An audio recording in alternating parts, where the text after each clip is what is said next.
আসসালামু আলাইকুম।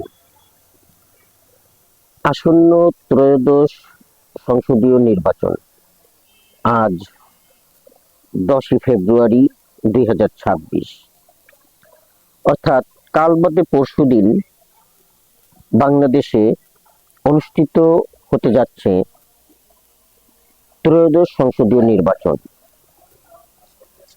এই নির্বাচন উপলক্ষে সারা দেশ আজ রমরমা।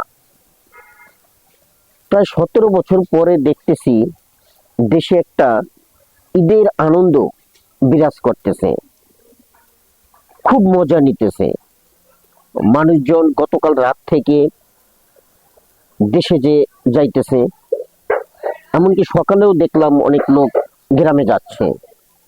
মানে সর্বত্র একটা আনন্দ বিরাজ করতেছে। ও বহুদিন পর এই আনন্দটা বাংলাদেশের মানুষ উপভোগ করতে পারতেছে। তবে এই আনন্দ উপভোগটা তারা এজন্যই করতে চাইতেছে যাতে করে আমাদের দেশের এই নির্বাচনটা ফেয়ার হয়। যে সকল দল নির্বাচনে অংশগ্রহণ করেছে তারা যেন নির্বিঘ্নে এই প্রার্থীতা বহাল রেখে বাংলাদেশের জনগণ যেন তাদেরকে নির্বিঘ্নে ভোট দিতে পারে, ভোট কেন্দ্রে কোনো প্রকার সমস্যা না হয়, কোনো প্রকার হট্টগোল না হয়, একটা সুষ্ঠু সুন্দর নির্বাচন হয়, সেই আশা জনগণ প্রধান উপদেষ্টা ডক্টর ইউনূস সাহেবের কাছে খুবই জোরালো ভাবে করতেছে। আমি নিজেও একজন সাধারণ জনগণ হিসেবে খুবই আশাবাদী যে তিনি এই ইলেকশনটি ফেয়ার করবেন।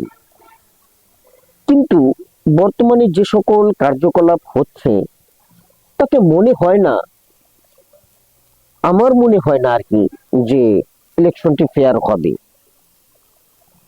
যেমন নির্বাচন থেকে জানা হয়েছিল, ইসি থেকে জানানো হয়েছিল যে কেন্দ্রগুলোর 400 গজের ভিতরে কেউ মোবাইল নিয়ে যেতে পারবে না। এই নিয়ে অনেক বাকবিতণ্ডা হয়েছে, আমিও আমার অনেক কমেন্ট দিয়েছি। তো সারা বাংলাদেশের উত্তেজনা এবং উগ্রতা দেখে তারা মনে করলো শেষ পর্যন্ত যে না, এটা রাখার প্রয়োজন নাই। শেষ পর্যন্ত তারা এটা প্রত্যাহার করে নিয়েছে, অর্থাৎ এখন সবাই ক্যামেরা, মোবাইল ইত্যাদি নিয়ে যেতে পারবে। আমি এই আসন্ন ত্রয়োদশ নির্বাচন উপলক্ষেই কিছু কথা বলার জন্য এখানে এসেছি। বিশেষ করে আমাদের দেশে এখন এই 12 তারিখের নির্বাচনে ফলাফলে কে প্রধানমন্ত্রী হতে যাচ্ছে এই নিয়ে খুব একটা বাকবিতণ্ডা চলছে। আমরা রাস্তাঘাটে চলাফেরার মাধ্যমে অনেকের সাথে অনেক ধরনের কথাবার্তা হয়, নিজেরাও দেখি খুব উত্তেজনা পর্ব সৃষ্টি হয়ে যায়। যে দল করে সেই দলের হয়ে মানে একটা মারমুখী অবস্থানে চলে যায়।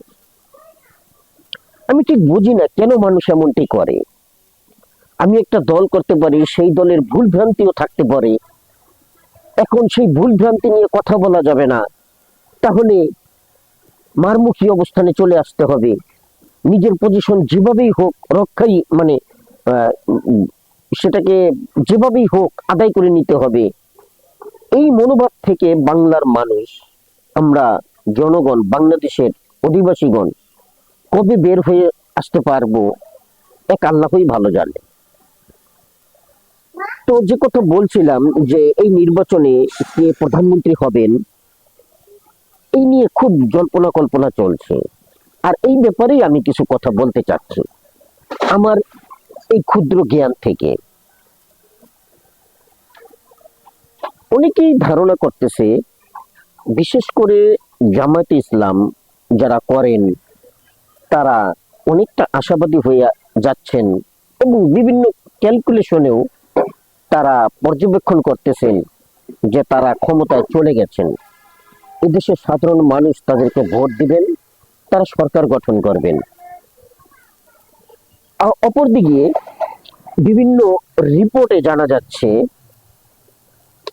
যে বিএনপির তারেক রহমান হতে যাচ্ছেন পরবর্তী প্রধানমন্ত্রী, কারণ তার সংখ্যাগরিষ্ঠতা এখনো অনেক বেশি। তুলনামূলক অর্থে যাই দেখা যাক না কেন, কিন্তু অ্যাকচুয়ালি ভোট কেন্দ্রে গিয়ে তার দিকেই ভোটের পাল্লাটা ভারী হবে, এই ধরনের বিশ্লেষণ তারা করতেছেন। এখন এটা হচ্ছে তাদের মতামত, আর আমার মতামতটা হচ্ছে এরকম, যদি জামাতে ইসলাম সরকার গঠন করেই ফেলে, প্রধানমন্ত্রী হয়েই যায়, তবে তো আর কথা থাকলো না, হয়েই গেল।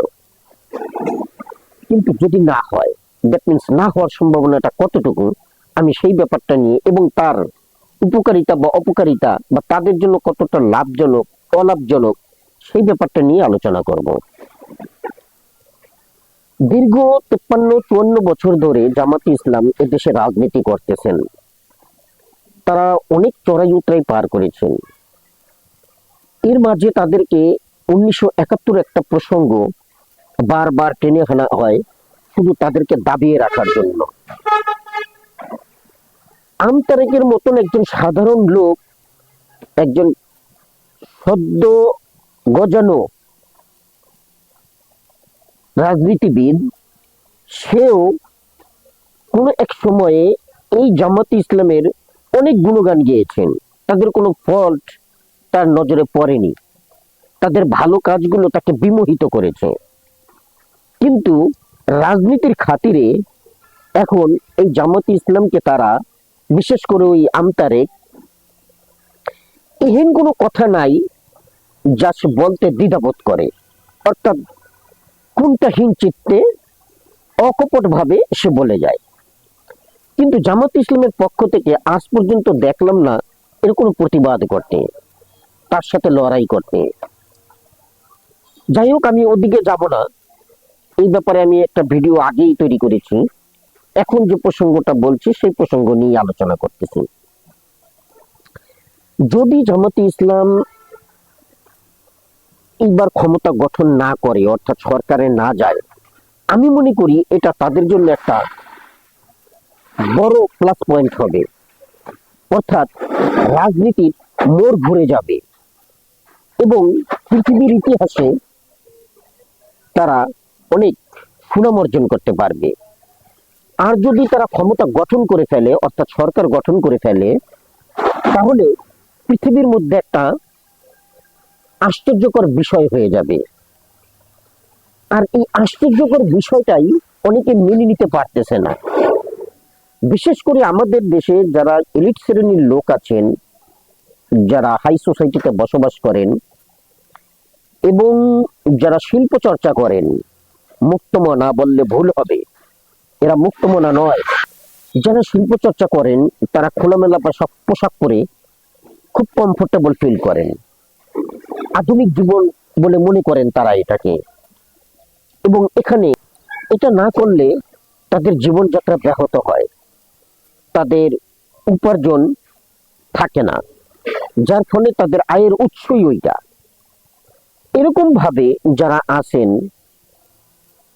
এই সমস্ত এই শ্রেণীর লোকগুলো যারা আছেন, এবং এদেরকে প্রোটেকশন করার জন্য আবার কিছু নারীবাদী লোক আছেন, এরা এদেরকে খুব উস্কানি দিয়ে থাকেন। তো এই ধরনের লোকগুলো যারা আছেন, সাংবাদিক পর্যায়ে, এলিট শ্রেণীর পর্যায়ে, মিডিয়া জগতে যারা আছেন, এদের বেশিরভাগ অংশই জামাত ইসলামকে পছন্দ করলেও, তাদের সুসংগঠিত দল হিসাবে সুপরিচিত থাকলেও তাদেরকে দলে আনতে চায় না, তাদেরকে ক্ষমতায় আনতে চায় না, তাদেরকে ক্ষমতায় দেখতে চায় না। কারণ তারা মনে করে, তারা একটা ভয় পায় যে এরা যদি আসে তাহলে আমরা এইভাবে পোশাক পরে ঘুরতে পারবো না। আজকাল মেয়ে ছেলেরা যেভাবে ওপেনলি সিগারেট স্মোক করে বা মাদকাসক্ত গ্রহণ করে রাস্তায় রাস্তায় উপরে থাকে, এইগুলো আর সম্ভব হবে না। এবং রাস্তায় যেভাবে ছিনতাইবাজি হয়, টেন্ডারবাজি হয়, সন্ত্রাসবাদী হয়, এইগুলো অনেকাংশে কমে যাবে। যদিও তারেক রহমান তার নির্বাচনী ইশতেহারে এবং সভায় ভাষণে বেশ জোরালো কণ্ঠেই বলেছেন যে এই সন্ত্রাসবাদের টুটি চেপে ধরতে পারে শুধুমাত্র বিএনপি, এবং তারা ক্ষমতায় গেলে এই সন্ত্রাসবাদ, চাঁদাবাজি, টেন্ডারবাজি ইত্যাদির বিরুদ্ধে তারা জিরো টলারেন্সে থাকবে। এখন সেটা দেখার বিষয়, তারা সরকার গঠন করলে কতটা কি করে সেটা সময় বলে দেবে। কিন্তু জামাত ইসলামের জন্য আমি যেটা বলতে চাচ্ছিলাম, যদি তারা না হয় তাহলে সেটা বরঞ্চ আরো প্লাস পয়েন্ট হবে। কোন দিক দিয়ে প্লাস পয়েন্ট হবে? আরো একটা ব্যাপার হচ্ছে, এটা ধরে নিই আমরা যে তারেক রহমান দেশে ক্ষমতা পেয়ে গেল, তারা সরকার গঠন করলো। যদি তারা এই টেন্ডারবাজি, চাঁদাবাজি, সন্ত্রাসবাদী ইত্যাদি রুখতে না পারে, 2 নাম্বার, যদি তারা ইন্ডিয়ার সাথে সখ্যতা করে, অর্থাৎ ইন্ডিয়ার আধিপত্যবাদ তারা মেনে নেয় এবং তাদের সাথেই কণ্ঠে কণ্ঠ মিলিয়ে চলাফেরা করে, আর তৃতীয়ত জুলাই সংসদ নিয়ে যে আকাঙ্ক্ষা জামাতে ইসলাম, এনসিপি এবং সাধারণ জনগণের মধ্যে আছে, এইটা বাস্তবায়নের অনেকটা বিপক্ষে বিএনপি। যদি আপনারা ভালো করে জুলাই সংসদ পড়েন তাহলে জানতে পারবেন, সেটাও আমি প্রচার করেছি, সেখানে ক্লিয়ার বুঝতে পারবেন। অতএব এই 3টা পয়েন্টেই যখন বিএনপি এগোতে থাকবে এবং দেশে একটা অরাজকতা সৃষ্টি হবে, বিশৃঙ্খলতা সৃষ্টি হবে, তখন এই জামাতে ইসলাম এবং এনসিপি এবং অন্যান্য ছাত্র সংগঠন যারা আছে, ছাত্র জনতাও যারা আছে, তারা মিলে যদি জোরালো একটা আন্দোলন করতে পারেন এবং এই অন্যের প্রতিবাদ করে তাদেরকে যদি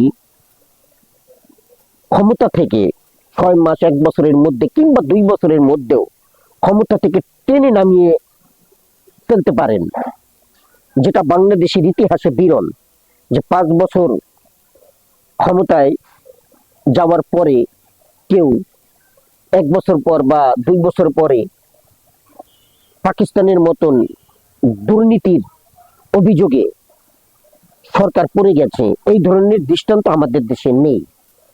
যদি এমন ঘটনা ঘটাতে পারেন, অর্থাৎ অনিয়মের বিরুদ্ধে, বিশৃঙ্খলতার বিরুদ্ধে যদি তারা ভালোভাবে চলে, যেমন যে কথাটা বলছিলাম, যদি তারা টেন্ডারবাজি, চাঁদাবাজি, সন্ত্রাসবাদী ইত্যাদি বন্ধ করতে পারে বিএনপি, যদি তারা ভারতের আধিপত্যবাদকে না মেনে নিয়ে বরঞ্চ সক্রিয় বৈশিষ্ট্যে বাংলাদেশের নিজস্ব চিন্তা ভাবনায় সে যদি বাংলাদেশকে এগিয়ে নিয়ে যেতে পারে, কোনো দেশের আধিপত্যবাদ না করে, হোক সে ভারত কিংবা হোক সে আমেরিকা, এবং যদি জুলাই সনদটাকে তারা সঠিকভাবে সংস্কার করেন, তাহলে জামায়াত বা ছাত্র জনতা, এমন কোনো, বিশেষ করে ছাত্ররা, জনতা বলবো না, জামায়াত বা এনসিপি যদি এই ধরনের কোনো আন্দোলন করতেও চায়, জনতা তাতে সায় দেবে না। কিন্তু তারা যদি ওগুলো না করে, অর্থাৎ নেগেটিভ হয়, তাহলে সেই ক্ষেত্রে যদি তারা জোরালো আন্দোলন করতে পারে, তাতে জনতাও সায় দেবে, এবং সেই জনতা সায় নিয়ে যদি 1 বছর বা 2 বছরের ভিতরে এই সরকারকে টেনে নামিয়ে ফেলতে পারে, সেটা হবে জামায়াতের জন্য আরো বড় বেশি জোরালোকর, অনেক বেশি পোক্ত, অনেক বেশি শক্ত।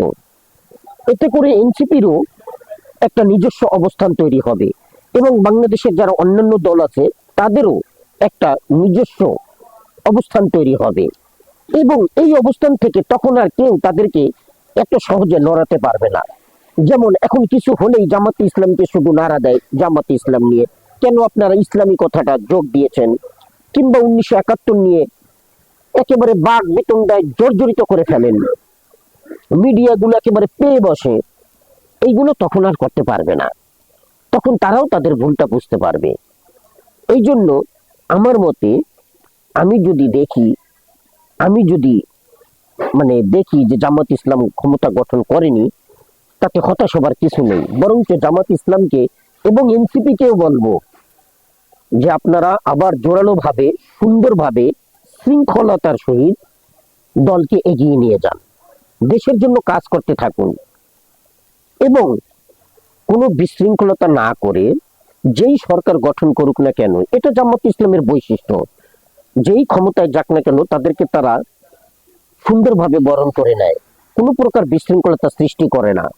ঠিক তেমনি ভাবেই যদি তারা সরকার গঠন করে ফেলে তবে তাদেরকে সম্মানের সহিত গ্রহণ করে তাদেরকে ক্ষমতার আসীন করতে দেওয়া উচিত এবং তাদেরকে ক্ষমতা চালানো উচিত, অর্থাৎ দেশকে পরিচালনার দায়িত্বভার তাদেরকে দেওয়া উচিত এবং তারপরে তাদের কার্যকলাপগুলো সুষ্ঠুভাবে দৈনন্দিন পর্যবেক্ষণ করতে হবে এবং এই পর্যবেক্ষণের ভিতর দিয়ে যখন কোনো ভুল পাবেন তখন সেই ভুলটা নিয়ে জোরালোভাবে ব্যক্ত করুন, সেটার প্রতিবাদ করুন এবং তাতে জনতাও আপনাদেরকে সায় দেবে। এগুলো হচ্ছে আমার নিজস্ব মতামত। একটা দেশের নির্বাচন সংগঠিত হতে যাচ্ছে, আজ পর্যন্ত কখনো সংসদীয় নির্বাচনে ভোট দেইনি, এই প্রথম ভোট দেওয়ার ইচ্ছা আকাঙ্ক্ষা করতেছি। এর আগেও একবার ইচ্ছা আকাঙ্ক্ষা করেছিলাম, কিন্তু ভোট কেন্দ্রে স্ত্রীকে নিয়ে যাবার পরে সেখানকার বিশৃঙ্খলতা, অরাজকতা দেখে, অর্থাৎ মারামারি এমন অবস্থা সৃষ্টি হয়েছে যে সেখান থেকে পলায়ন করতে বাধ্য হয়েছিলাম আমি এবং আমার স্ত্রী। ভোটটা দিতে পারিনি, কেন্দ্রের ভিতরে ঢুকেও ব্যালট পেপার নিয়েও ভোট দিতে পারিনি, সেখান থেকে পলায়ন করতে হয়েছে, অর্থাৎ সেখান থেকে বাড়ি চলে এসেছি।